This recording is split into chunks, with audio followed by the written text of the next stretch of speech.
We're going to start with breaking news from Burkina Faso, where the army has seized control of the country. Within the past half hour, a group of soldiers have appeared on state television to say they've ousted President Roch Marc Kaboré.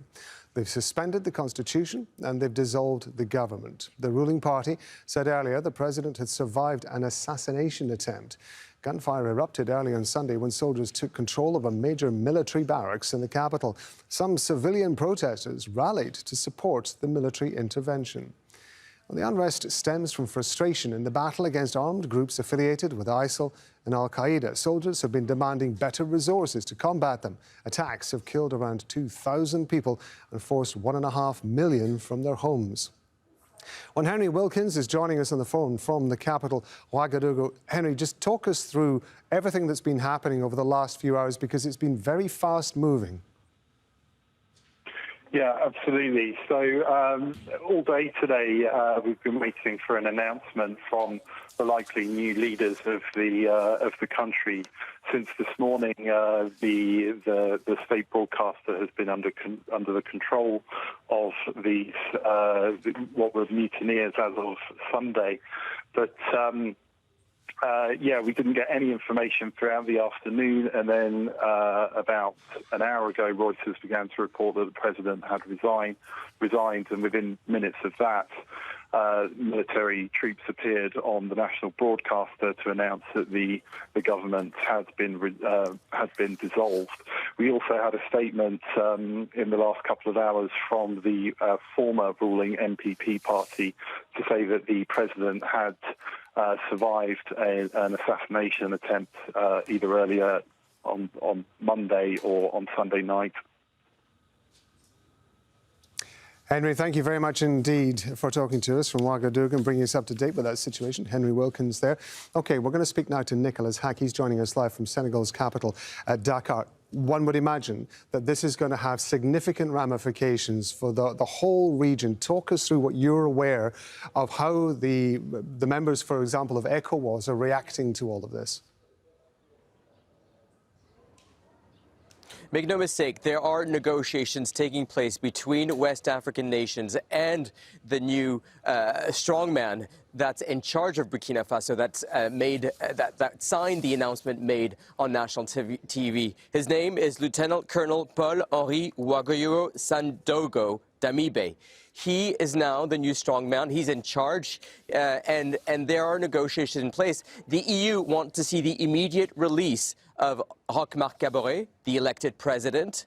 The ECOWAS, the African Union, want to see the military return to their barracks, and they want to see Roch Marc Kaboré, or an elected official, take charge. It's a very confusing situation currently in Burkina Faso, despite this announcement made by the coup leaders or the mutineers. The reason being it's so confusing is because at stake here is the stability of Burkina Faso. Remember, this is a place where armed groups are active, armed groups affiliated to ISIL and Al-Qaeda. Rob? And that's going to be a key point, isn't it? Because if there is a lack of stability and a lack of security in Burkina Faso, those armed groups, one would imagine, are going to be looking at that and seeing whatever opportunities they might be able to take in this current situation. Exactly. A weak central government, or a government not made of elected officials, plays into the hands of armed groups that are active in the north and then the east of the country. Remember, that's what they've been trying to fight off, is a democratically elected government in Ouagadougou. So this situation really plays into the hands of armed groups that are currently active in the region. It's also comes at a time where there's been an increased attack. Remember, 3.5 million people in Burkina Faso are in need of urgent humanitarian assistance. More than 1.5 million displaced. Most of them are children. These are staggering numbers that weren't like that a couple of years ago.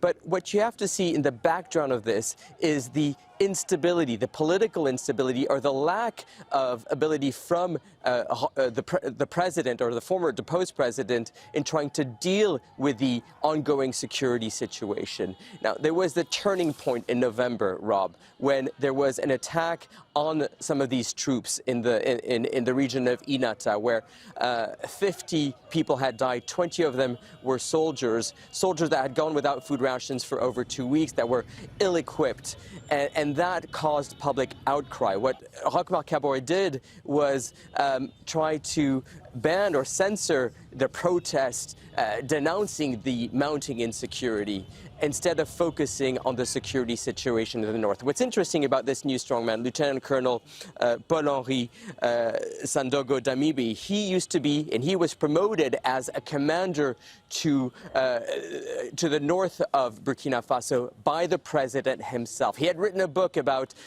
questioning the situation between West African armies and armed groups in the area. It's someone that's been on the front line, that has seen the casualty caused by the war going on in this region of the borders of Mali, Burkina Faso, and Niger.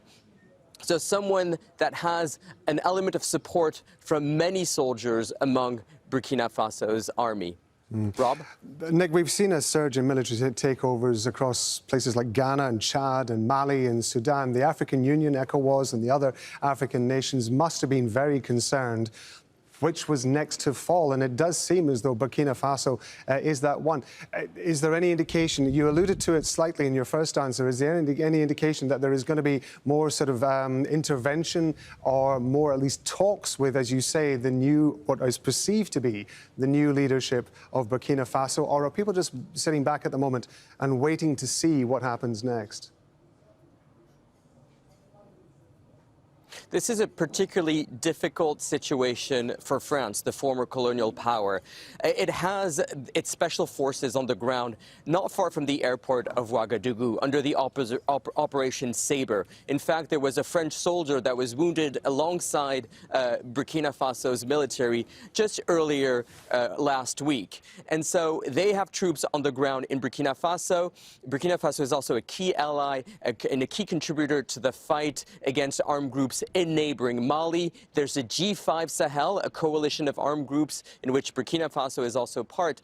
So, I mean, it's particularly interesting for France, given that there are, as you mentioned, 3 military successive coups in a region, all of them 3 former French colonies in Guinea, in Mali, and now in Burkina Faso, where we're seeing a step away from democracy. But for many in Burkina Faso, this military takeover is seen a step forward for security in the region. Mali leading the way in many ways. Many observers in West Africa see the steps taken by Mali, which is to move away from France and closer to other superpowers such as Russia. Russian mercenaries or Russian fighters are currently active in Mali. Well, they see that as the right move forward. They see that the current status quo of engaging with France and with key allies isn't bringing them more safety. In fact, it's making the situation worse. So there needs to be a new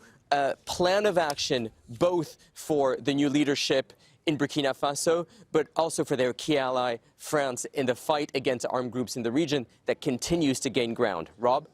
It's Nicholas Hack talking to us from Senegal's capital, Dakar, about the announcement from Burkina Faso that soldiers say they are now in charge of the country.